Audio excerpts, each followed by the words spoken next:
তো তোমাদের তো বললামই যে ছেলের খুব শরীর খারাপ, তোমরা দেখতেও পেয়েছো। হ্যাঁ, খুব শরীর খারাপ গো। আর জ্বরটা এরকমভাবে এসছে, জ্বরটা বোঝাই যাচ্ছে না, হিট গরম 103 জ্বর।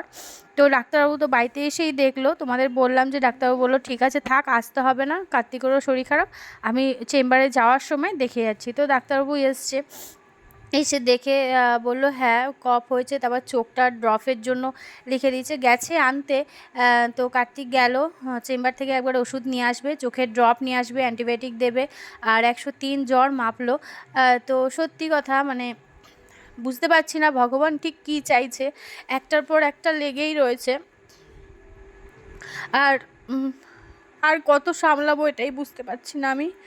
বিশ্বাস করো আর পারছি না, আর পারছি না, আমি এটুকুই বলতে পারি। যাই হোক, সব তো দেখলো, চেক করে গেছে, সত্যি খুব ভালো হয়েছে।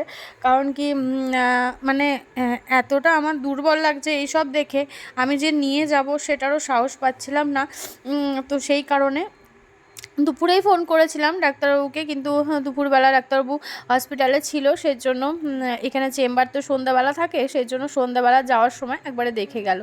তো যাই হোক সব রকম দেখলো। আর দুটো ওষুধ আমার আছে, তাই ওই দুটো আর বললো যে কিনতে হবে না, দুটো তো আছে। আর আমি আর সব কিছু লিখে দেবো, ওইগুলোই আনতে হবে।